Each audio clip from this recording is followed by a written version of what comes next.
On today's episode, this ain't your grandpa's radio. Nah, just joking with you. It probably was your grandpa's radio.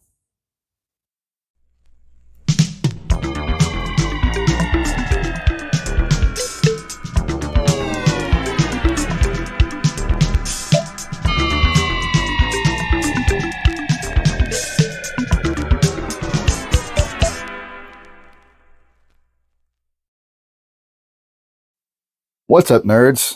Well, I've been after one of these for a while, and not for its quality construction, its valuable electronics, or its sound fidelity.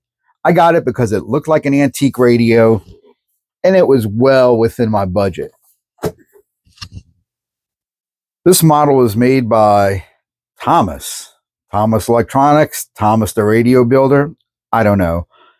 You can't find much about it on the internet either, because when you look online, it's either people trying to resell them at way more of what they're worth as, authentic tombstone shaped radios, or on radio forums telling people, hey, use it as firewood.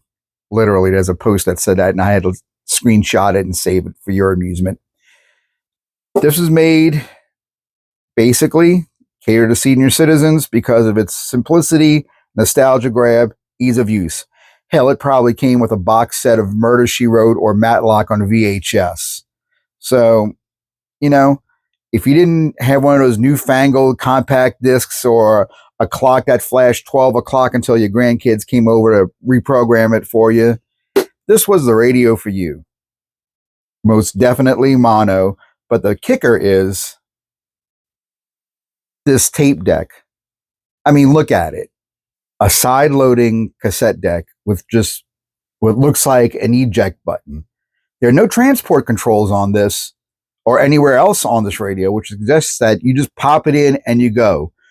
You want to rewind your song? Tough luck, Grandpa. You got to go through the whole thing again to hear your song. It's just ridiculous. And the only controls at the front are AM, FM selector, maybe the tape. It's hard to even see any of these anymore. A tone knob, a volume knob, a tuning knob, on off switch, whatever. That's it. That's all you get. Such high quality build. Even the collector's nameplate fell off. So now it's, worthless, which is perfect for what I have planned for this guy. First things up, let's plug this potential fire hazard in, pop a tape in, and see what this thing even sounds like. Spoiler alert, it probably sounds like ass. Okay, don't have a fire extinguisher in here, but we'll make do. Let's try the on-off switch. Well, it lights up and nice and staticky, which means that at least the amplifier is working. You have to clean that out with some deoxit or something. This is your AM, FM, I guess, tape deck selector. Let's try FM and see if we get anything. Watch a tone. There's tuning. And I'm inside, but, I live in a suburban area, so I should be able to pick up something, seeing how this was meant to be on a tabletop inside and not outside. And there are no external antenna connectors to it. Yeah, there's nothing. I'll go AM, which is going to be even worse.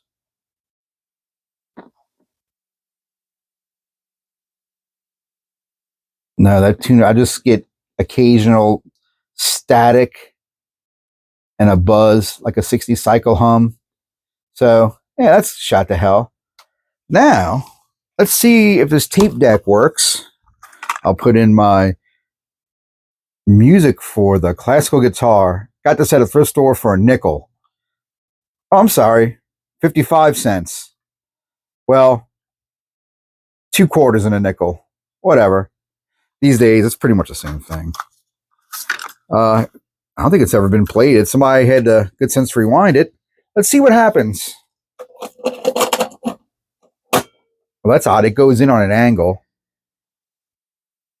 All right. Let me turn the volume. I doubt I'll get a copyright strike for any of this. if it ever decides to play. And, you know, I'd like to fast forward it, but how do you do that? By pushing this ridiculously long eject button? No. Is it even playing? Maybe I hit it upside down. Let's see.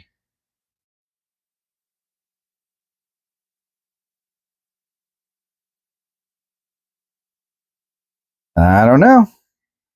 I'm not hearing anything. And no, it hasn't even moved the tape. So, big shock, the cassette deck that they probably got a ton of really cheap cassette mechanisms for car stereos for like Yugos or something like that and threw them in here. So, this is perfect. It gets 120 volts. It's got nice orange glow. You know, the veneer is not in totally bad shape. Some little stain will cover that up. You won't even notice that. I mean, I'm not going to mini pearl this thing and leave the price sticker on there, but take this off. But yeah, let's unplug it and crack it open and see what we've got going on the inside. I thought they might have used painted screws to match the back here, but no, these things are actually just rusted. Man, if that's not a sign of quality, I don't know what is. Okay, let's see what we've got underneath here. Yeah. Well, not bad. Not that good either. Let me zoom in a little bit, maybe get a little better picture. I mean, it's got a tuner that doesn't work, a cassette deck that doesn't work. But the only thing useful in this is the light bulb in the front and this power transformer. I have to measure that and see what kind of voltage it's putting out. The rest of this is getting gutted like a trout, and got like a little one mono speaker up there. I can't see the branding on it from here, but trust me, it's probably the cheapest thing they could buy. And of course, the best particle board. I'm surprised it actually didn't warp and bloat up like particle board would in high humid areas. I mean, if the screws rusted out that bad, I would have expected the particle board to be just swollen and split, but it actually held up. So kudos for them for using high quality particle board. The sides are kind of made of real wood-ish. It feels like it's just the layer veneer. I mean, these things can't be more than if they're 1/8 of an inch thick. Oh, there it is right there. You can see if I can zoom in. See right here, folks? That's the thickness of the entire side. That's it. It is as thin can be. So maybe I might reinforce this. Maybe not. Who knows? We're gonna zoom back out real quick. Yeah, sorry about the speedy zoom.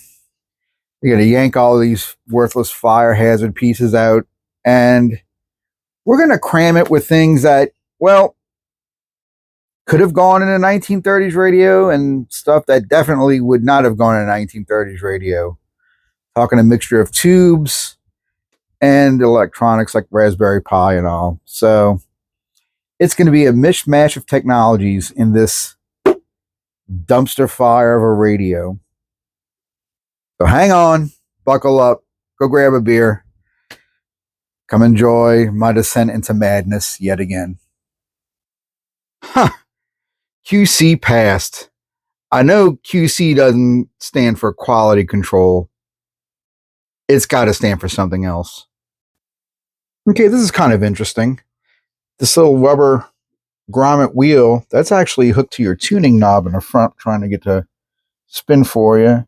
And what that did was turn the whole dial itself. You know, usually when I take apart a boombox or some other radio, it's a series of belts and strings that move the tuner and everything. But this is integrated.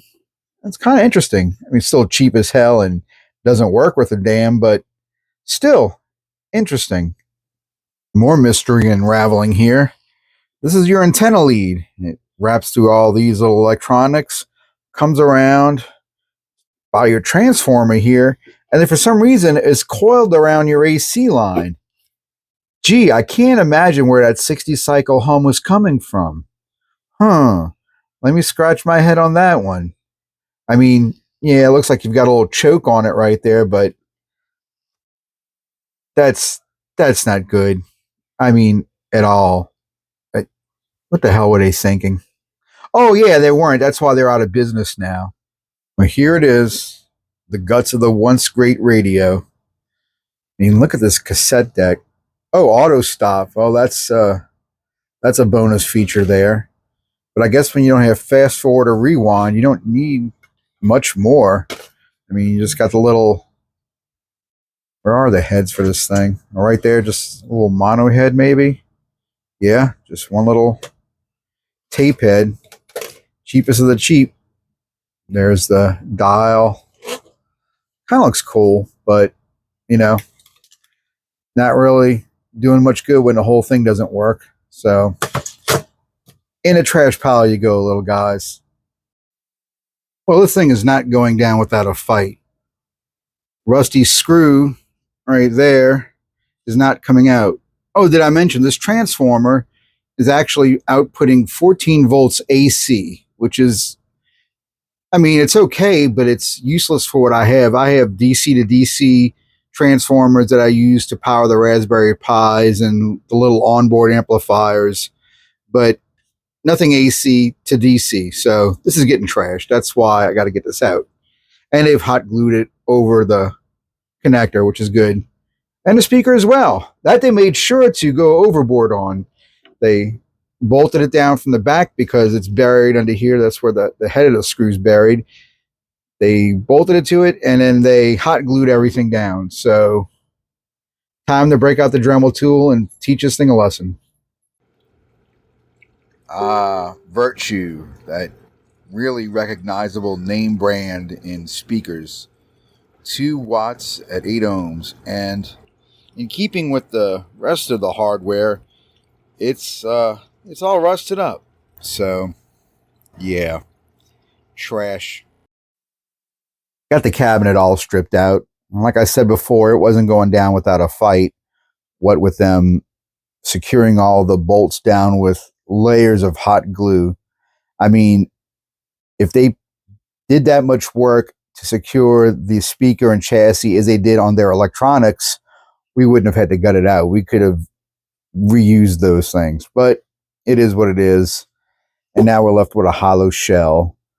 The only thing that is getting me is that despite having these nice big speaker openings, we only have this little hole. The rest has a layer of particle board held onto it. Let me zoom in real quick with like these little brads, these little staples and stuff. And I'm sure that it's glued down to the veneer, which is already, pointed out before. I've seen toilet paper in public restrooms that are thicker than this stuff. So if I go to pull this out, it'll definitely just kind of shred this stuff and rip it back. So I may have to do some thinking about it. Also, this name badge, hang on. Oh, I'm going to zoom in. Well, let me zoom in. Yeah. Where it says Thomas, part of me wants to just grind this down or weigh or fill it in. I don't want this name on here because it's synonymous with garbage right now. But if I do that, I ruin the nice faux patina, and this actually looks pretty decent around it. So that's another thing I'll have to do some thinking about. But other than that, now she's primed and ready to go. I removed the little fake collector's edition badge holder that was right here. I mean, left a little scratch, but this whole thing's filled with little scratches. Nothing some little touch-up stain won't fix. So, or will fix, won't fix. I don't know. Anyway, here it is, empty. It's a blank canvas waiting to be ruined yet again. No progress update. After stripping out the guts out of this radio, I was able to mount in this little 5-watt stereo amplifier board I'll put the link in the description. I got it from Amazon. I think the brand name is D-Rock. It's a solid little thing, and I've used them before in the past on other projects, and they're relatively inexpensive. I'm thinking, under $20, maybe even under 10. Who knows? Um, Using my trusted, tried and true little transformer adapter here to get it down to the 5 volts from I think I'm using right now is like a 7.5 or 9 volt DC power supply, which is more than adequate for this little board to drive it. As for the speakers, let me zoom out. Sorry about hitting the tripod there. I harvested these from a nice sized, I think it was Vizio 70-inch flat panel. That was a roadside find. These are nice because they're enclosed. They have little bass ports somewhere on here. I know I saw them on here before. Oh yeah, there they are. It's a nice little bass port. I mean, it's not going to thump, but it does sound pretty decent. They had tweeters mounted right here, but this is where they were originally, but I extended them. So the plan is I'm going to put them, just bear with me on this camera work here, where the little slats are here. I'll fit one on the left, one on the right. That way, from the front of the radio, you'll hear the high ends, and these will mount probably against the back here. I'll cut some holes in that particle board cover, and if I can find some matching screen cloth, or even if I don't, you're never going to really see the back of this thing, and it'll sound decent enough. I mean, for what it is, you're not looking for some high fidelity stereo playback. And speaking of, I didn't mention earlier, I was going to use a combination of amps and tubes in here. I was going to use this guy here. It's a little tube preamp board I used on a project before. I had a little desktop sound system with some really nice speakers and stuff in it. Tube preamps are kind of a novelty. I guess they do have some validity in that they will introduce some minor subharmonics into to the sound and kind of give it that warm feeling. I mean, that, I don't know, they always say it warms up the sound, and it really would have been overkill for this little radio here, but just to say it had a tube in it would have been really cool. But for whatever reasons, it's not really working right now. I don't know.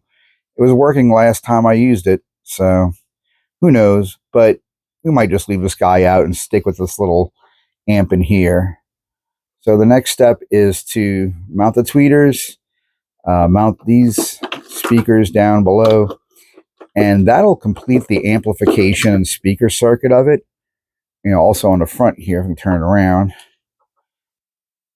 I found this. I had this old little shield, like an indicator knob right there, indicator dial, I mean, or whatever it is. Just gotta kind of glue that there. That looks nice and retro and old. When I was planning on using the tube preamp, I had the whole thing could be wired through this, on an old on-off switch. But since the little D-Rock board has its own little on-off system here, it's got to click on and off. This just might be the only one I use. So that's about it for now. I've got to clean these up before I do any more work. Like I said, some furniture polish, light stain, and then maybe give it a quick spray down with some clear polyurethane just to cover up the smudge spots here, and maybe fill these holes. I don't know what really to do with them, because unless I have like a track up and down for the planned Raspberry Pi, if that even gets put in, you might get later on in a video and it'll be me explaining why I can't get a Raspberry Pi in here. But that's pretty much what this hole was going to be used for, as a control deck for that. Would have the previous, next, stop, pause buttons, things like that right there to control the interface, maybe even the display, who knows. But the sound part of it, amp and speaker wise, is pretty much, it's done. I just got to mount it all. So that's there. Worst comes to worst, I'll put in a little Bluetooth receiver, call it done, and say, hey, you know what? Low effort radio, project. Here it is. But nah, I'm trying to cram some more stuff in here. Well, I thought I found something to use in those holes in the front. I had these little VU meters from another previous project. Sure, you don't really need them, but they look cool when they work and, kind of something moving.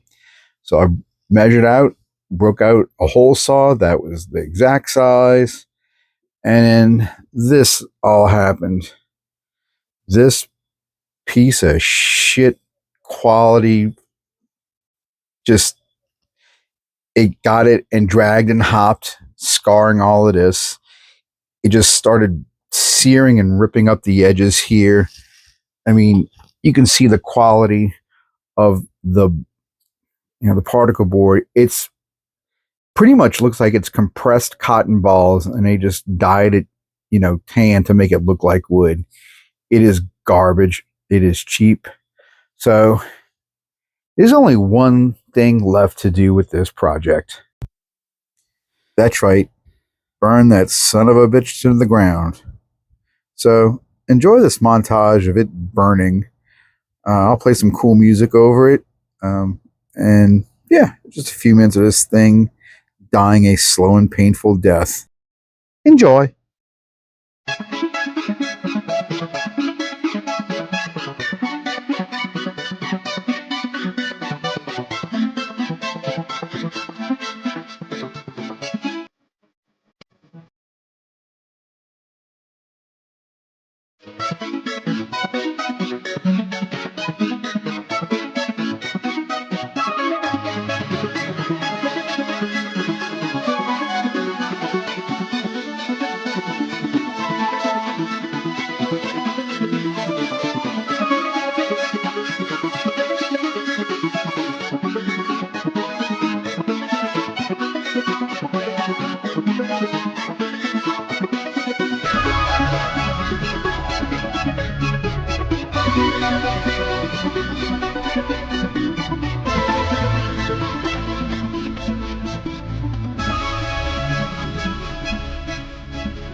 And there you have it, the smoldering remains of one piece of shit radio. I swear, I think the aluminum that they used to cast that Thomas badge is probably worth more than the whole radio combined. At least it made for decent firewood. That one review had it right. I could have ended the video on that burning heap of dog shit that was called a radio, but I figured, let's just go a little bit further. So let me introduce you to Plan, I don't know, somewhere down the alphabet. Plan, we'll just say L. This guy here. This particular specimen is actually a Philco model 403. Oops, sorry about that. 4035. I found this at an estate sale a couple of years ago. The chassis was gone, so there's no electronics in it at all. these tuner radio presets are still here and they still function. So we might be able to use those as control buttons, possibly. So was the back pane of the indicator for the radio stations. What I had done with this was to rig up one of the little Amazon spy hockey pucks to some speakers in there, and basically it was going to play big band music. You know, I would say, hey, Amazon's AI name, play some Benny Goodman or something like that, and you'd have period correct music coming from a period correct radio via non-period correct internet, maybe. Anyway, it was just this, a lead for the headphones out into a hacked up computer speaker amplifier with a volume knob. And I think I have two little speakers in here. I might take this apart to see what exactly is in there because I forgot what I mounted. I remember it sounded really decent. And also, I have some LEDs that illuminate the indicator background here. Nice yellow glow. If it still works. The only, I think this might have been the, that's just, they sound like little encoder switches. This I think was the main one. Yeah, this is on off with the volume that controlled the sound. This is the only knob that was actually in use. And it's kind of cool because, let me zoom in again. You can actually still see the original printing on that. Volume, this is your bass, your treble, your tone select, I guess. You also had your band selection and your tuning knob. But basically, I just put some just regular potentiometers in there just to hold knobs on there, just to keep it looking complete without filling the holes with anything stupid. So what I'm going to do is take what I was going to do with the other Tombstone looking radio, maybe put a Raspberry Pi in here. I hate to keep using the little spy hockey puck in there, but we might see if we can get this to be more than just an extension of the Echo Dot here. So I'm going to start tearing this down, see what I did, because my long-term and short-term memory are shot to hell now. And as I go through this, I will show you what we have in here. I just did a stereo test on this with my Queen's Greatest Hits CD. Bohemian Rhapsody is a great song to do a true stereo test out because the first 30 seconds where he's singing little high, little low, you know, that little part of it, it's panned extreme left and extreme right. So if you can't hear one or the other, you know you've only got one speaker going, which is the case here. So we're going to tear this little speaker box apart on the inside, hopefully not damaging that nice speaker cloth, and see what we can fit in there. Because I'd like to hear modern music on this too, so I want to be able to hear both left and right channels, even though it's only going to come out of like the middle source. It'd be nice to hear things. So let's get to it. A little progress update. I ohmed out the speakers and they are fine. The problem lies with my little hacked apart computer speaker. Either the potentiometer, something has gone wrong with it, or it's this output here that goes to the secondary speaker. It's one of those computer speakers where like the right hand side has the volume, power, and everything, and you just have like one little RCA connector that goes to the left speaker. There's nothing coming out of this guy. So we're back to using the little D-Rock, J-Rock, whatever, when I got off of Amazon. The only problem is that the wood front is about, I don't know, 3/8 of an inch thick. It's not the cheap veneer skin that the high quality Thomas Electronics Corporation use.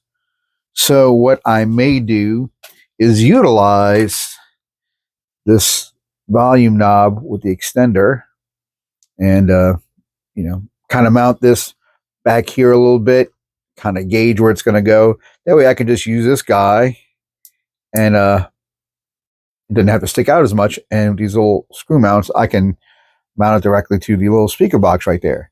And that should take care of it. Just pre-wire it, because once you have this in there, it's going to be a royal pain in the ass to get to these guys. So we're going to pre-wire some pigtails to it. And we'll go from there. Easy go, little high, little low. Okay, we have stereo again. Well, stereo in the sense that we have both left and right channels that we can hear. It was that amplifier board. I just swapped it out with the other one. Let me see if I can, let's first zoom in. I get this in range. And where is the flash? There you go. Using Queen. The amplifier board is right here. We have the 12 volt to 5 volt transformer mounted right there. This is kind of our little distribution block.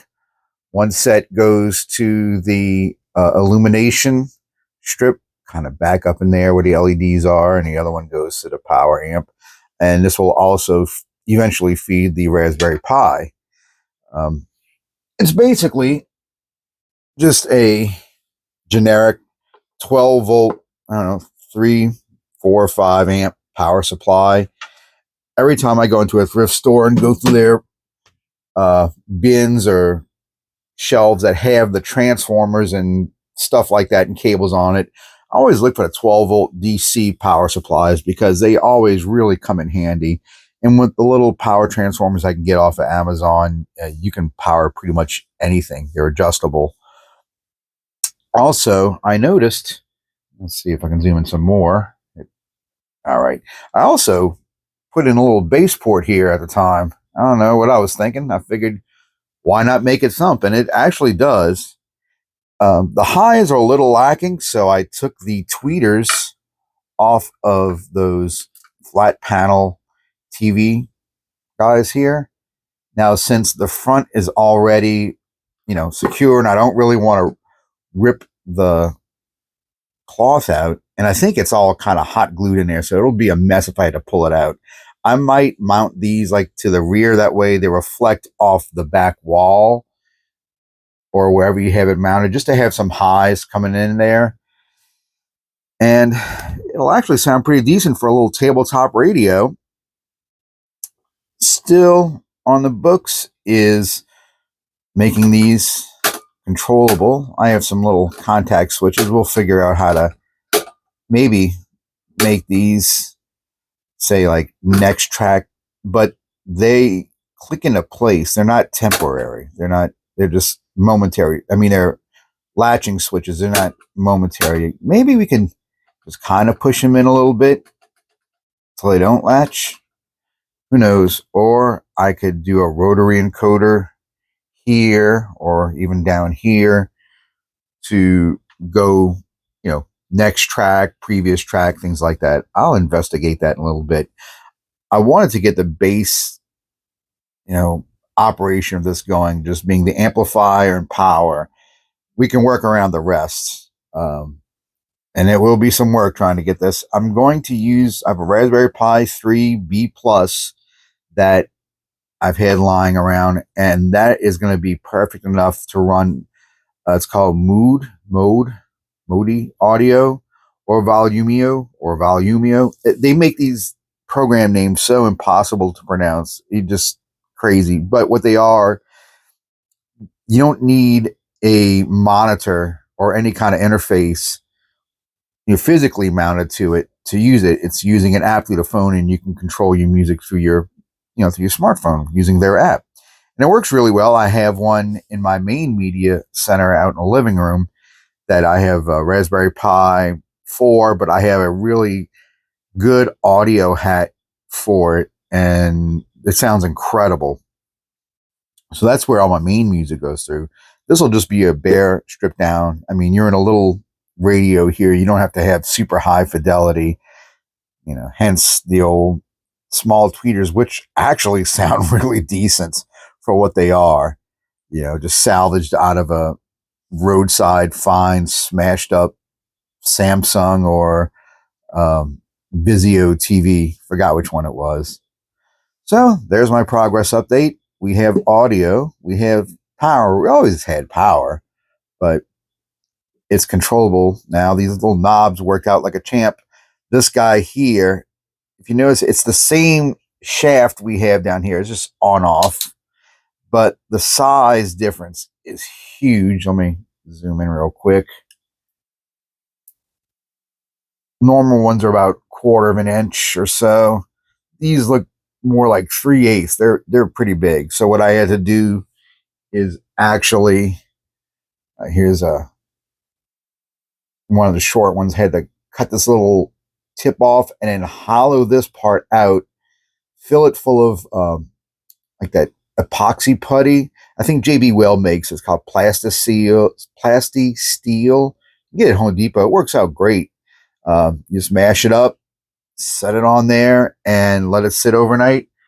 And it actually works like a champ. I mean, that's what's on this guy, the main power switch. It's not moving. I mean, it's not going to come off. It moves left and right, which you want it to do, the doy. But look at that, like it was meant to be.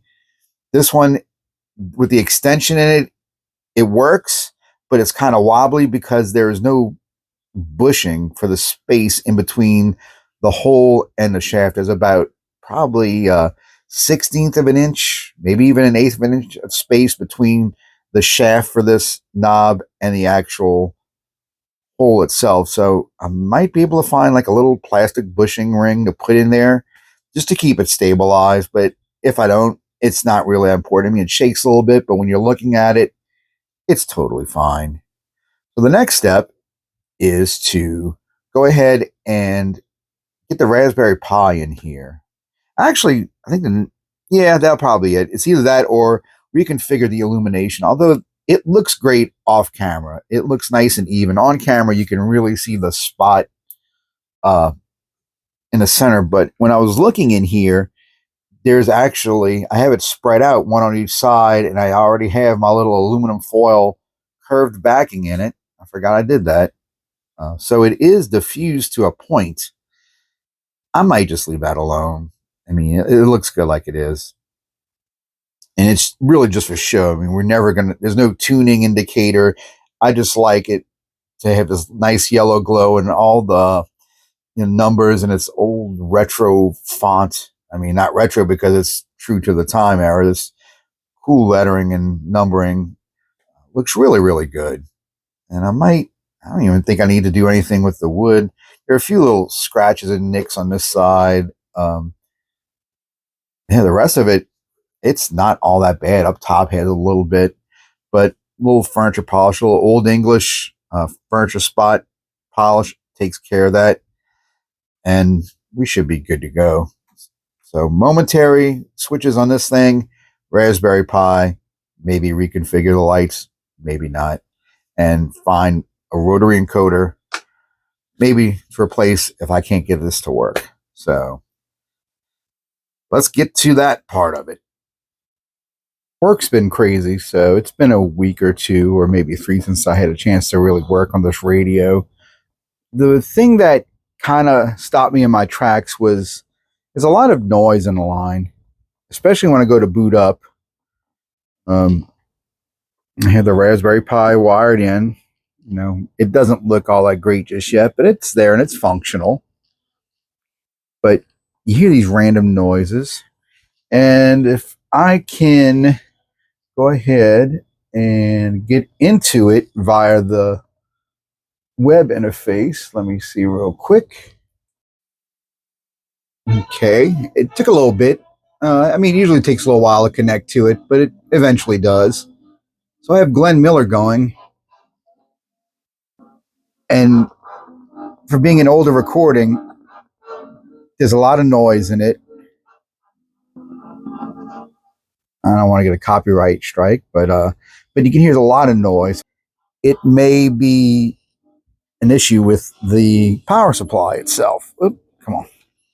Get this background. This little guy here, which is kind of a no-name brand I got at the thrift store for a few bucks. So I'm going to go see if I have in my pile of junk another 12 volt, maybe 3 or 4 amp power supply lying around. I had a couple of Sony ones that we used in their old network cameras that were bulletproof and they were just beautiful. I'm going to try and see if I can hunt down one of those and use it and swap out and see if that clears up this issue. Okay. From left to right, we have these power supplies arranged in overkill order. We have the basic one on the left. That's a little 12 volt, 3 amp power supply. Some Delta Electronics, little no-name brand. I couldn't find any Sonys. This, I don't know where it came from, but it does 12 volt and 5 volt, but it's nice and exposed, so we always have that shock hazard going on, so that's kind of fun. And then I have this little Dell power supply out of one of those tiny desktop form factors. It's small. It'll fit in the radio, but it'll take up a bulk of the room. In there, I'm trying not to use this guy here.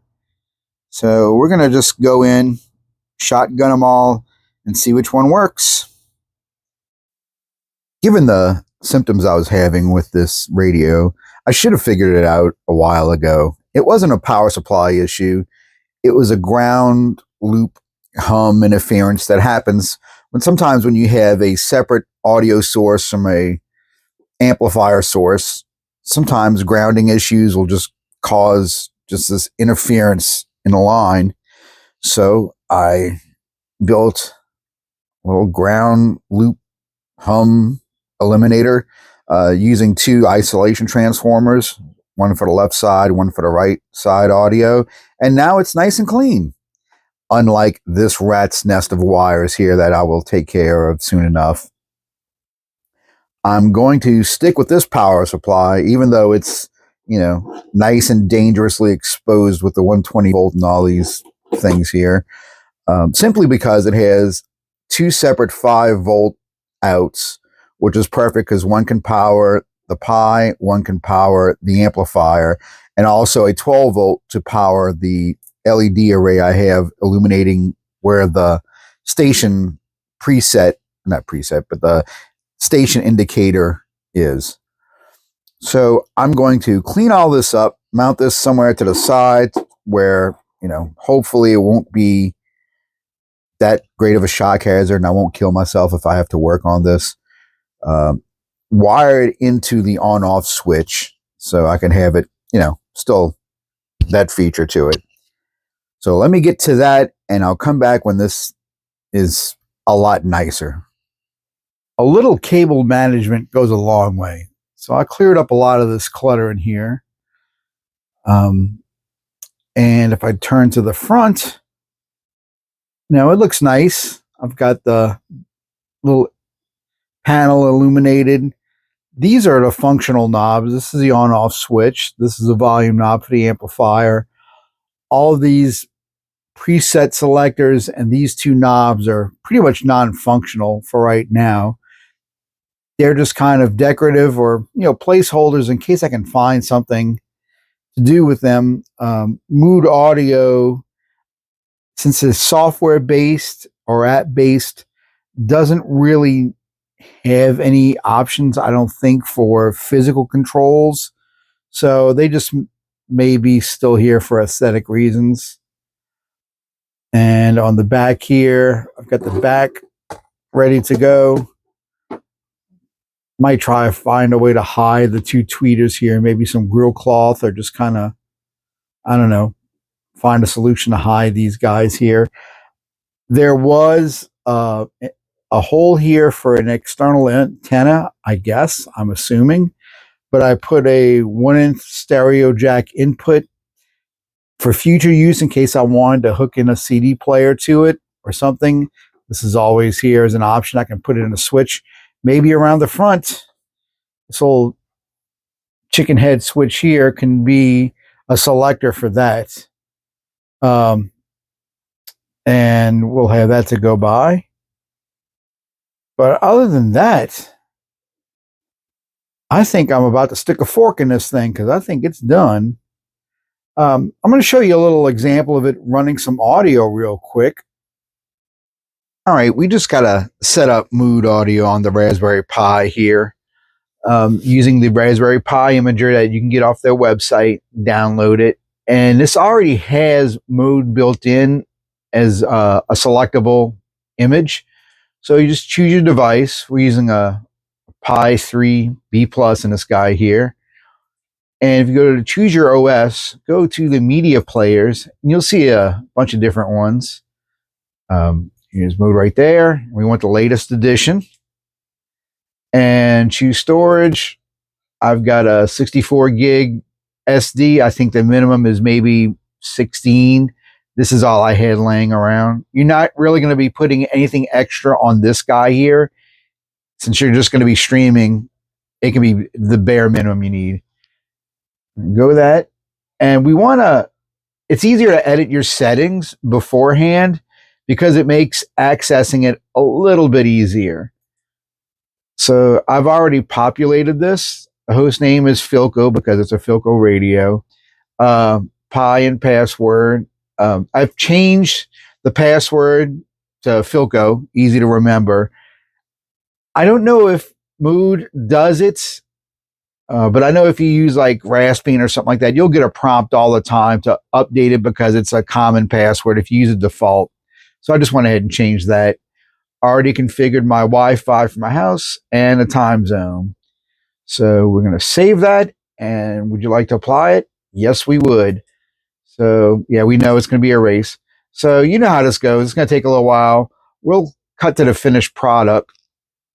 Okay, the first time you run Mood, I found it took a while to find this. There are various setup guides. You can try and find an easier way, but I've hooked up my HDMI, just my TV set monitor, to the Pi, so we can log in from the board itself, from the Raspberry Pi. So put Pi in, enter. Sorry, I'm using handheld and not the tripod.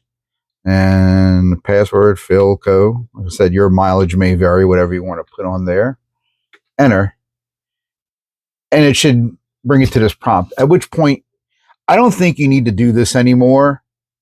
We'll test that theory out in a bit, but this should have it running. All right, well, we're up and running now. I just opened up a browser. I'm using Chrome. It works fine on that. I haven't really tried anything else. And I don't think there's a dedicated app for this, but maybe if you use Chrome or whatever on your phone, you may be able to get to it. I'll test that out in a little bit, but I just use my desktop. The login or the address you use, the default is mood.local, moode.local. I think, I'm not 100% sure. I haven't used the default settings in quite a while since I started just, preloading all my settings and setup. I named my Pi Philco after the brand of radio that it was. So it's just philco.local, and it takes you right to the startup page. And you're presented with a little info, and okay, that's good. Yeah, you can X out of that. And it comes preloaded with all of these stations and things. First thing we see up here is a little, let me pan up a bit. It's a little left and right channel test. And control the volume. Right now it's at 0. You're going to bump it up. You can click and drag. I think you can just kind of incrementally do like that, or up and down this way. Coming right out of the gate, it's line level, so I always just crank up to 100. Now, hit play, you may get this. Output is set to HDMI, but no audio device is detected on the HDMI port. That's because we've unplugged the monitor, and I'm using my headphone jack. So we have to go into settings, go into configure. We're going to go into audio right now to show you. Now, if you scroll down, where did it go? right at the top, HDMI. Oh no, we do not see an option for headphone out. Okay. And the first time I saw this, I had to search high and low for an answer, but it's actually an easy fix. We go to System, and we will go to the integrated audio right here. And we want to go to firmware mode, Legacy. That just uses old hardware. And you're going to have to restart it. So hit a little section there, a little M icon there. Go to, not refresh. Yeah, I know. We're going to do that. We're going to go to power and then restart. Basically, I think this is the new version of Mood, or the most updated version, is looking for something running on Raspberry Pi 4 or 5, or if you have an integrated audio hat, it would automatically pick that. But since we're using just the bare bones Raspberry Pi 3, we have to go with the older version of the audio drivers. I guess that's what that is. I'm not too sure. So it's going to be a few seconds before it reboots. So I'll cut to when we have a fresh restart. When the system does reboot or restarts, it takes you back to the system screen, and you can verify that it does have the firmware integrated audio installed. So now we go to audio to select, hopefully it's there. If we go to output device, there it is, headphone jack. Now, you want to make sure, you see how it just switched to software? Make sure it stays on hardware.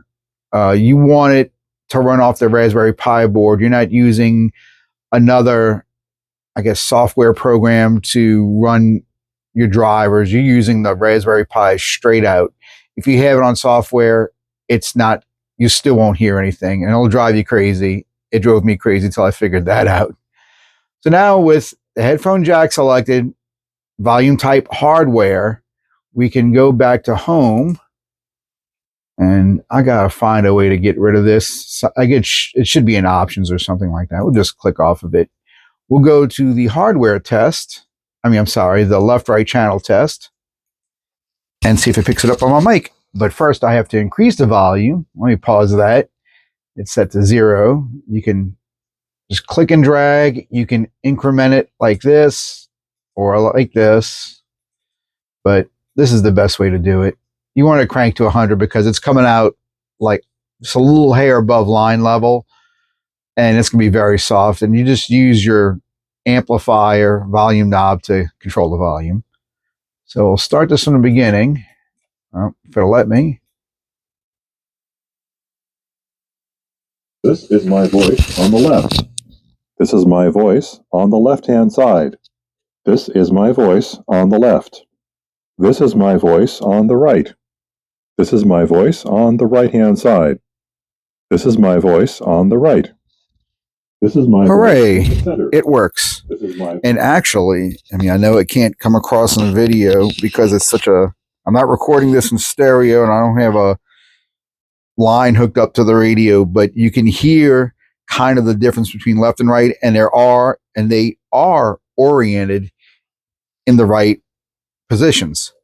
Not that it really matters all that much. As long as you have good separation, that's all I'm worried about. But it's the left is on the left hand side, the right is on the right hand side. That's all good to go.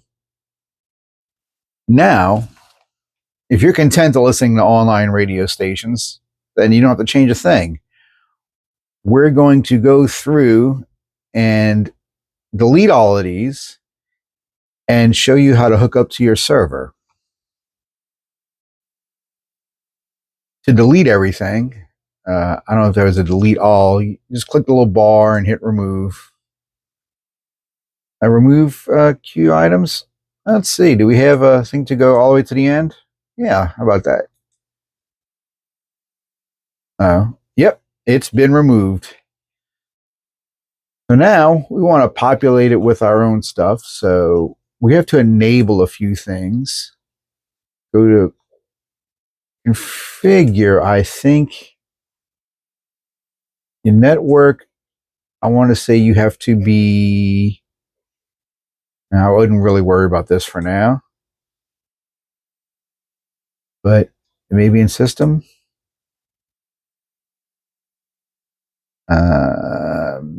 Yeah, SMB, you have to have that enabled to be shared over the um, network and things like that. So it's enabled.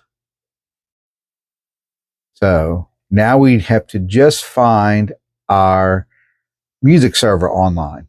Well, on our network, not online.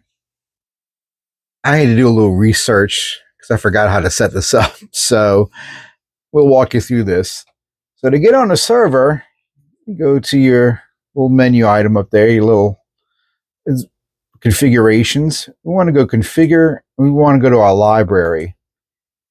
And you want to create a remote network storage source. So I've already created this, but I'll walk you through it. So you go to create, and we use it since we enabled the SMB. The path, we're going to have to enter the path manually. So what you have to do is get the IP address of your server, the folder names that your music is stored in. So if I go to edit, I know my address is 192, and I have it. It's one of these things where it kind of saves it in memory. At least I don't know if this is a Chrome thing or the software does it, but I can see where I have entered in my address, and it's in that's the server address. Then this is the main folder. That's why I have the server folder named is S for server. Like I said, you can name it whatever you want. And then all my music is just listed in music. Now, I also have folders for Christmas and my little Muzak radio station that I have kind of going on. That's another video I'm going to have to make. So we just use music. And I would just hit OK, but it's already created. So I'm not going to worry about that because I don't want dual entries. But you just basically put in the network address of your computer, the folder, and the directory that your music is stored in. Now it's going to load up everything, all the subfolders in here. So you want to make sure that this folder or the last folder name you have in line is strictly just all your music. Because if I just put server, I'm going to get all my video files, everything I have on that. So this is just strictly all the music. User ID, you would enter in your username of your server or your computer, whatever name that you use when you set up Windows on it, that would be the name there. And password, if you have a password on it. I don't have a password. It's local. I'm not worried about hacking or anything like that. And the name of the computer itself, which I call server. So I would have right now my user ID on Eric right there next to me. The username I have is Morgus because Dr. Morgus, a local television horror host, that was his computer's name was Eric. So my username on that one is Morgus. And the name of the server as it appears in Windows when I go to my File Explorer is server. That's the name of the computer when you set up Windows and you give your computer name. That's the one you put right here. So it'd be your name that you put in, your password, and the name of the computer itself. And you would hit save, and that would bring it up. So now, if we go to, or actually go back to the little icon here, and let's see, no, maybe not library. There's a way to update your database. Let's see, where's that? Maybe it's in home.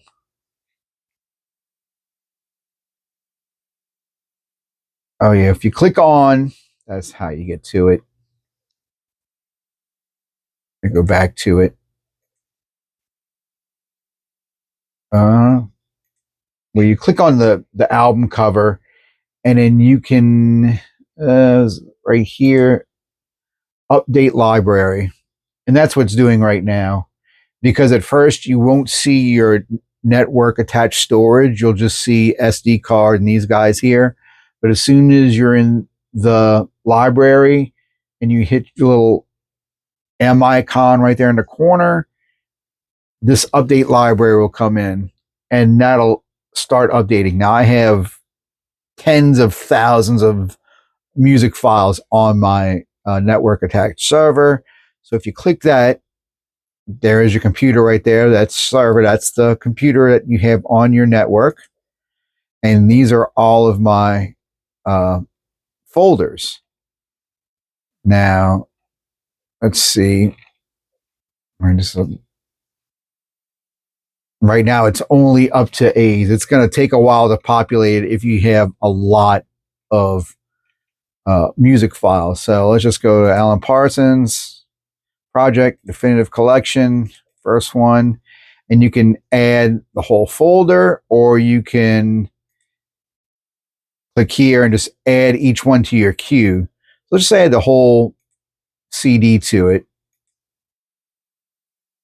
And if you go to here on that bottom one, it'll take you back to the main screen. And this is your controls right here. Now it still, I think, is populating the thumbnails for the albums and things like that. So let's see if it actually pulled up the music files.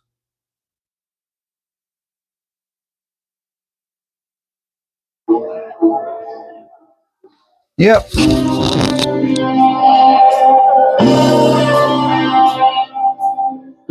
And let me shut this down before a copyright strike comes in. And that's it. I mean, if you wanted to do anything, you would click on your the album cover there, and from there you can go down there and clear the queue. Let me get this over here where you can see it. Clear the queue, and you would go back to. It takes a little while to readjust.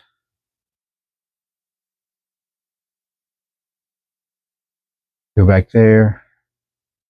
Should clear it. I don't know why I didn't clear the queue.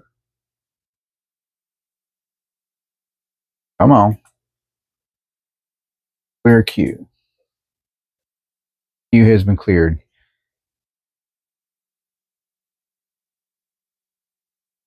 So we're going to let's go to Ailstorm. Same thing. We're going to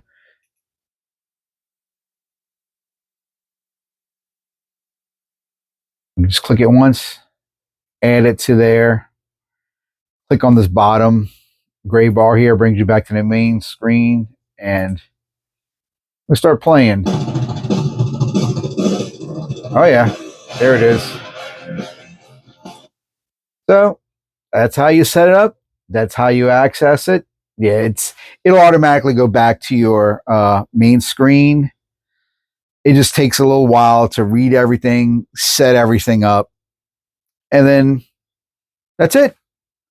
That's how you have your own little internet radio playing with a 1940 radio, or whatever you decide to use this. I have another version of this running off of Raspberry Pi 4 with a Pro Audio hat on it in my main stereo. It's going through an old Pioneer system, but it sounds really, really good. That's my main music listening system out in the living room. So it works really good. And that's it. I know this video started out as a review of a crappy off-brand reproduction radio, and over the course of the video it turned into a tutorial on how to kind of stream your own music over pretty much a Raspberry Pi into anything you want to put it in. I mean, if it's just a standalone and you have it running into your home stereo auxiliary inputs, or you want to make a little vintage radio like I have matching my little vintage TV set for my TV station, you can do that as well. Like I said, there are a lot of better tutorials online for setting up mood or mode. But I want to thank you guys for sticking this one out. I hope you enjoy it. Hope you learn something from it. Just, you know, it's a good way to take junk and set fire to it and then take better junk and make something good out of it. That's the point I'm trying to make. Is it really a point? Yeah, I don't think so. But anyway, hope you guys enjoyed it. Take it easy.